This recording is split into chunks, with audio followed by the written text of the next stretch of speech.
Si tu es coincé sous une avalanche, cracher peut t'aider. Dès que tu t'arrêtes de bouger, fais un petit trou autour de ton visage. Crache dans cette poche d'air et regarde où la gravité fait tomber ta salive.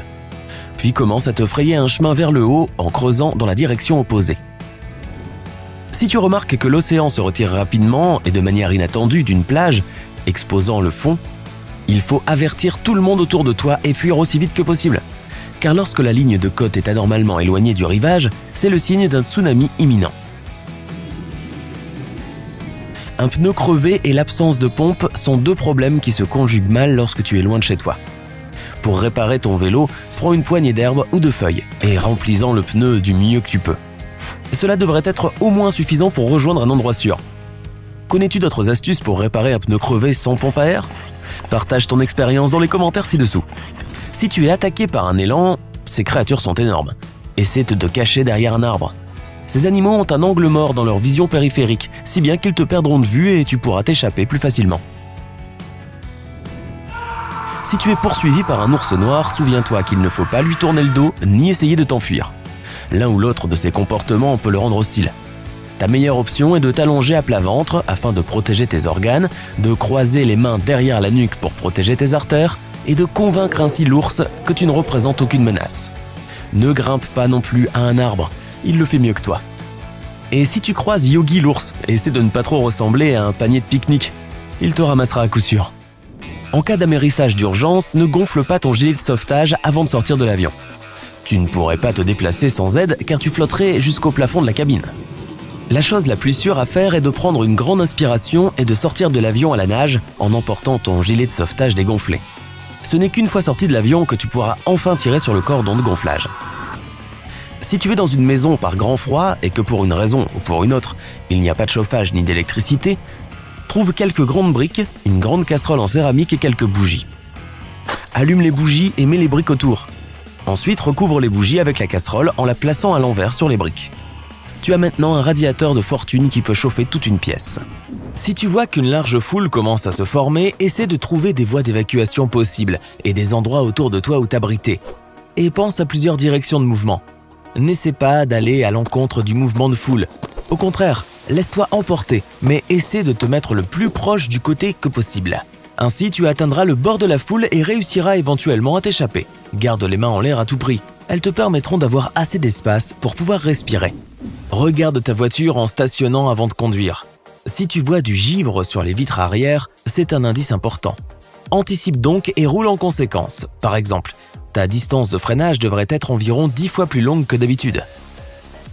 Si la voiture dérape, il ne faut surtout pas freiner brusquement, mais simplement relâcher l'accélérateur. Cela aidera ta voiture à retrouver de l'adhérence à la route. Essaie de porter 3 couches de vêtements. La première couche doit protéger contre la sueur. La seconde sert à l'isolation et à la chaleur générale. Et la couche extérieure doit protéger de l'humidité et du vent. Évite de porter du coton qui se mouille vite et ne te protège pas du froid.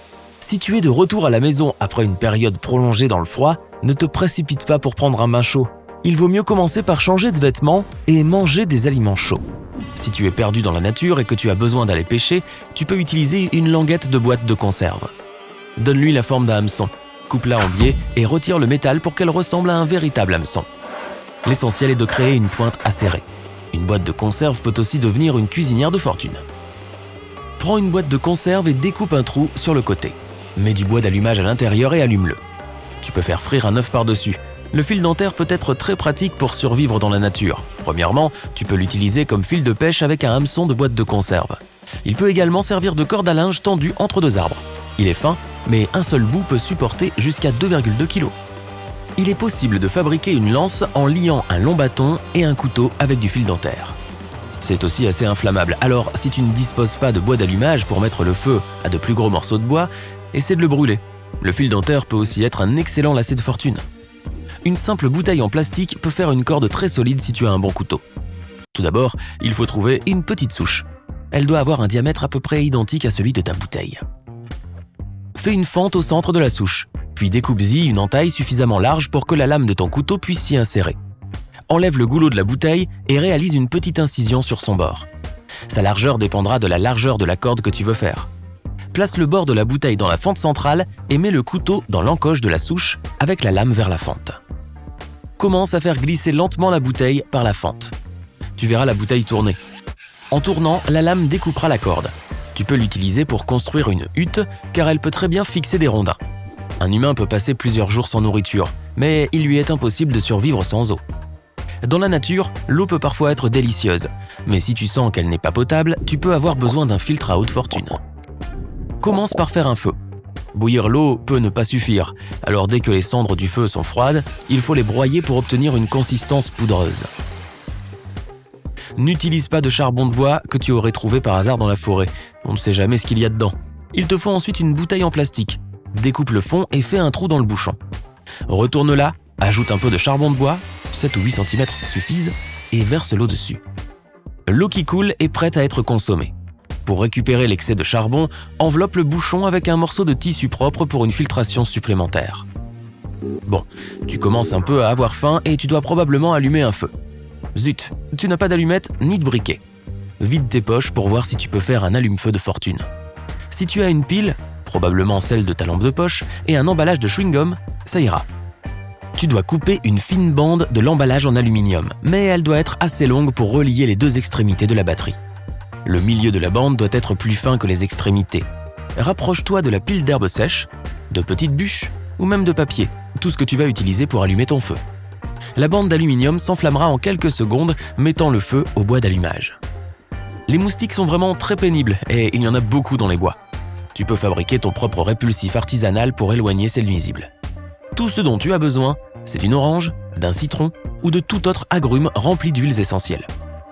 Épluche une orange et frotte sa peau directement sur la tienne, en la chiffonnant un peu avant pour faire sortir ces précieuses huiles essentielles. Un autre moyen utile pour tenir les moustiques à distance est d'ajouter quelques écorces d'orange à ton petit bois. En brûlant, les huiles essentielles se libèrent et font fuir les bestioles. Si tu tombes d'une falaise, fais de ton mieux pour te raccrocher à des obstacles et descendre en plusieurs étapes. Chacun des segments absorbera une partie de l'impact de la chute, et tu auras beaucoup plus de chances de survivre.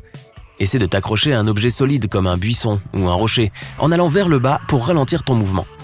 Un morceau de bois ou une planche peut également être utile, car il peut t'aider à amortir ta chute lorsque tu touches le sol. Si ta casserole a pris feu, ne l'emmène pas dehors ou n'essaie pas d'éteindre le feu avec de l'eau, cela aggravera la situation. Couvre les flammes avec un couvercle en métal, de cette manière, tu enlèveras la source d'oxygène. Tes mouvements doivent être rapides, mais doux et calmes. N'oublie pas de garder le couvercle entre toi et les flammes. Laisse le couvercle en place jusqu'à ce que la casserole ait refroidi. Si le feu est petit et facile à maîtriser, tu peux utiliser du sel ou du bicarbonate de soude pour l'éteindre. À propos, l'utilisation de levures chimiques, de farine ou d'autres poudres de cuisson qui ressemblent à du sel ou du bicarbonate de soude est un non absolu. Ils ne te seront d'aucune aide car leur composition chimique est différente. Si tu te retrouves dans une foule en panique, ta tâche principale est de créer un peu d'espace autour de toi. Pour ce faire, garde tes mains près de ta poitrine, tes bras pliés au niveau du coude. Les boxeurs utilisent souvent cette position pour protéger leurs organes vitaux. Ne traverse pas le chemin de la foule. Déplace-toi avec elle en dérivant lentement vers l'un de ses côtés. Fais attention à ne bloquer le passage à personne, car dans ce cas, tu pourrais être poussé au sol. Si tu es avec ta famille, mets l'enfant sur tes épaules et laisse les membres les plus faibles de la famille passer devant toi. De cette façon, tu pourras contrôler le mouvement et tu ne perdras personne. Si quelqu'un t'attaque par derrière dans la rue, écrase-lui le pied. Fais-le avec toute la force dont tu disposes et vise le haut du pied. Cela peut endommager ou même briser plusieurs os du pied, ce qui compliquera la tâche de l'agresseur s'il décide de te poursuivre. Si tu es enfermé dans un coffre de voiture, essaie d'envoyer un signal SOS aux personnes qui se trouvent à l'extérieur. Pour ce faire, cherche les fils des feux arrière. Il y en a généralement au moins 2 pour chaque feu. Trouve quelque chose de pointu dans le coffre et coupe un de ces fils. Lorsque tu reconnecteras les extrémités, la lumière clignotera. Si les freins de ta voiture arrêtent soudainement de répondre, demande aux passagers, si tu en as, de s'assurer que leur ceinture de sécurité est bien attachée. Ensuite, allume les feux d'urgence, informe les autres conducteurs que tu as une urgence en utilisant ton klaxon et tes phares longue portée. En cas de mouvement brusque et fort, appuie sur la pédale de frein. C'est ainsi que tu pourras créer une pression dans le système de freinage. Ensuite, rétrograde prudemment et mets le levier de vitesse en position L. Si la voiture est équipée d'une boîte de vitesse mécanique, appuie sur la pédale d'embrayage. Ensuite, utilise les freins manuels, mais très lentement. Un mouvement brusque et ta voiture commencera à dériver. Pour ralentir ta voiture, tu peux aussi essayer de tourner à gauche et à droite en passant d'une rangée à l'autre. Si tu es tombé à travers la glace dans de l'eau gelée, essaie de revenir au bord de la glace. Ne t'en sors pas en la saisissant, le bord continuera à se briser et tu t'épuiseras en un rien de temps. Donne des coups de pied dans tes jambes jusqu'à ce que ton corps soit positionné horizontalement dans l'eau. Ensuite, sors de l'eau et mets-toi sur la glace comme un phoque. Une fois que tu y es arrivé, ne te lève surtout pas. Reste étendu, de cette façon ton poids sera réparti sur une plus grande surface. La glace aura alors moins de chances de se briser.